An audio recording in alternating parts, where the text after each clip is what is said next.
Hi, my name is Mark Hen. I've been an animator for the Walt Disney Feature Animation Studios for almost 40 years now. Over that time, many of the characters I've had the chance to animate have been princesses. But I've also had the chance to animate characters that were not human or princesses. A lot of dogs and cats and mice and other animals. In fact, even a mouse named Mickey. But today I thought it would be fun to draw one of my favorite characters who wasn't a princess, who's actually a prince who went on to become a king. That is Simba. Let's draw Simba together. Okay, let's get started. As with most of our characters, we start with a circle, and Simba in this particular pose is no different. And remember, don't be confused by all these little scratchy lines that I do. Artists often like to kind of feel their way through a drawing. It isn't so perfect the first time out. Alrighty, so now we have the circle, and again, thinking volume, a round shape, a ball. And to this, now we're going to add a shape down here. It's going to make it look kind of like a light bulb. We're going to do this. We're going to bring this down like this. Kind of make like a light bulb shape. Alright. Alright, next, let's kind of just lightly, I'm going to lightly indicate a division line here on the top part. And then not the bottom of the circle, but up just a little bit from the circle, about, maybe a quarter of the way up. We're going to kind of draw, again, these are often called construction lines, and we're going to draw a line like this just to kind of indicate where the eyes and the base of the nose are going to be located, okay? So we've got our light bulb, we've got our construction lines here down the middle, and a kind of across here. So the first thing now I want to do is try to determine the width of Simba's nose. And he has a fairly broad nose, so I'm going to try to go equal distance. I'm just giving myself some little marks to indicate approximately the width of Simba's nose. And then from there, I'm going to draw these arch shapes. And these arch shapes are kind of the orb or the eye mask of Simba.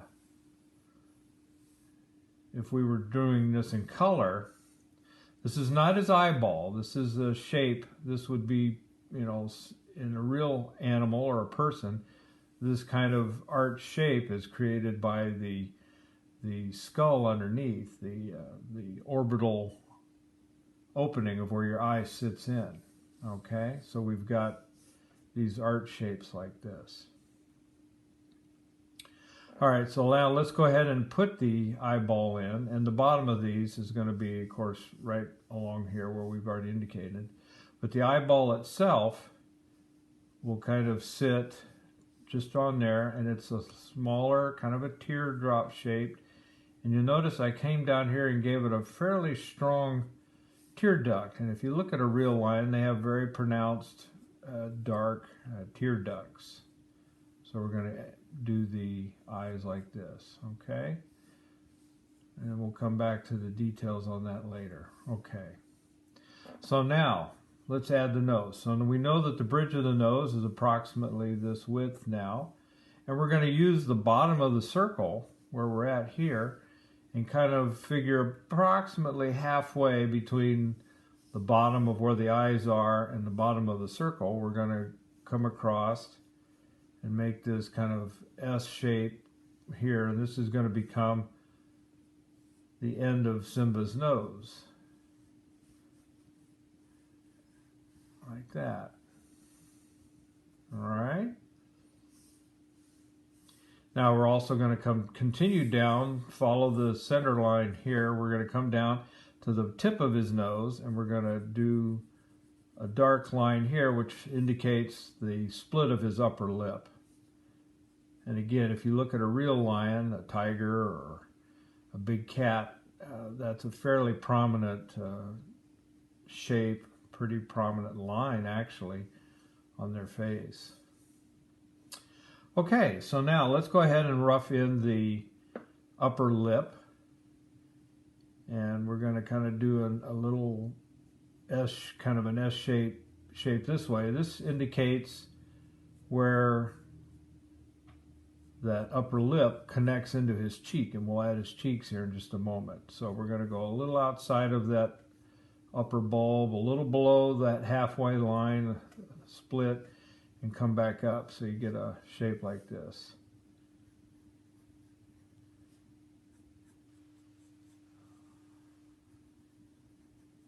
All right. And then don't worry about if you still see these construction lines here. We'll come back and we can erase those out later. Get my eraser out here, ready to go. Handy dandy thing, there we go. Okay, so let's go ahead and add his cheek. So about right here where this arch kind of intersects the circle, the original circle, we're just going to kind of build out a little curvy shape here to indicate the shape, the mass of his cheeks. And we'll kind of connect it maybe about halfway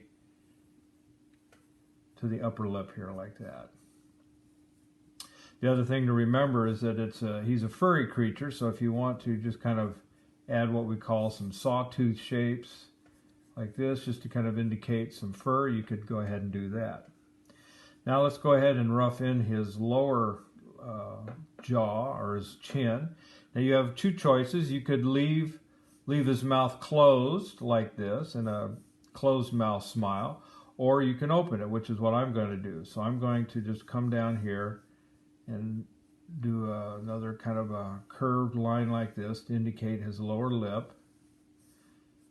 And again, we'll just kind of reinforce. I'll give a little furry texture to his chin like that. Okay, so he's going to have an open mouth grin, and when he has an open mouth, of course, you can see his teeth. So he has large upper teeth that are kind of wide set, and in his lower teeth you can indicate one or two or a grouping of teeth like this below. All right, now let's come back to the eyes. One of the things that we often do at the studio when we are dealing with real animals like this is we'll bring in experts and in their field, whatever the subject matter is. In the case of our research for Lion King, of course, we had experts who knew all about lions and African animals. And one of the things that I learned that was most interesting was this white patch that sits underneath the eye, and it's kind of a triangular shape like this. It fits and it attaches right where that tear duct is, and it goes right across the bottom, and it's a whitish patch. This upper arch is going to be for our design, a slightly darker color than the fur of his rest of his body and his head. But this lower triangular shaped patch here is a whitish color, and that's there for a reason. And we learned, and I learned, that helps lions to see at night. The reflected light that's available is reflected off of this white patch into their eye, and that helps them have incredible night vision, which I thought was very interesting. And of course, as a result, we knew that that was something important to make sure we had in the design of Simba. All right, you see me keep playing around wanting to add eyebrows to the very top of the upper arch here, so you can do that, just kind of a dark, thick shape here. You can kind of color it in a little bit as you go. That's where his eyebrows are. And they, again, sit, anatomically speaking, this would be right where the brow ridge on the skull would be. All right, so we got his eyebrows, and now let's go ahead and come back to the eyes. So this is the eyeball. And his eyeball, of course, is made up of the larger circle is the iris, smaller circle is the pupil, and the tiniest is the highlight. So you can go ahead and add those in like that. And we'll just, again, just with, thickening up this upper line here to suggest eyelashes. You can do that. Not too frilly. We want him to stay Simba and not become Nala.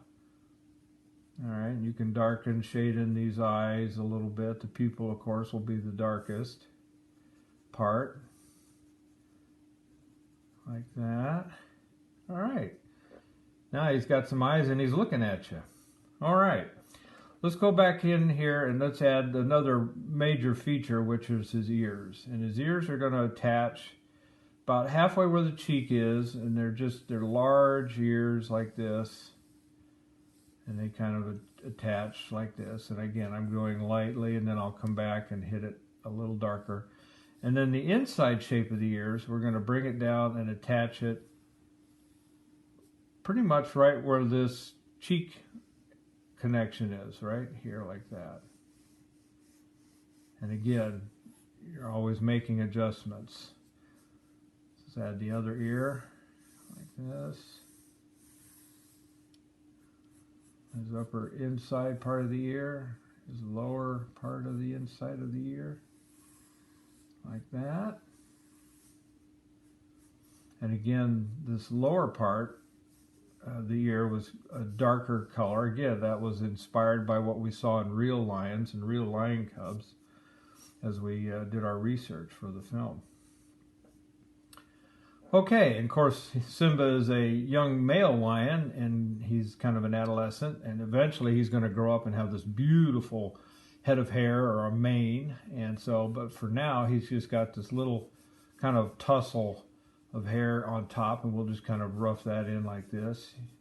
Doesn't have to be too pretty. Should look like a tousle of hair, like he just got out of bed.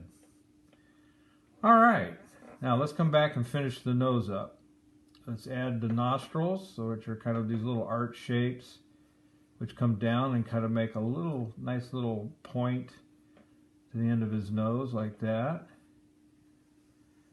The top of the nose is kind of this S shape, almost like an upside down bow, like on a bow and arrows. And you can shade in the whole nose, and like the eyes, the nostril is the darkest part, so you can darken those in a little bit more. That helps. And you can also shade in the mouth if you want, like that, just to give it, again, some depth, like this. And we're just kind of reinforcing some of our lines. Let me get my handy dandy eraser here, and we can kind of start rubbing out, taking out some of those construction lines that might be bothersome to some. There we go. We can just kind of take some of those out. All right. And now the very last thing we want to do is add his whiskers. And that's also another very important part of a lion or a big cat, any cat really. Big cat or even your house cat. Part of their anatomy is the whiskers. So we're going to give Simba some whiskers on this side. We'll do 4 on this side, and then we'll do an odd number over here so it's not perfectly symmetrical. But the whiskers are another important part of a cat, a big cat, that helps them also get through nighttime. They can kind of feel their way. They're like little bits of radar out there for them to kind of sense what's going on in the world around them. Anyway, and that looks like that's about it, I'd say. I think other than color, that looks like a Simba to me. Thank you for tuning in. I hope you've enjoyed drawing along with me, and keep drawing, and we'll talk to you the next time. Bye.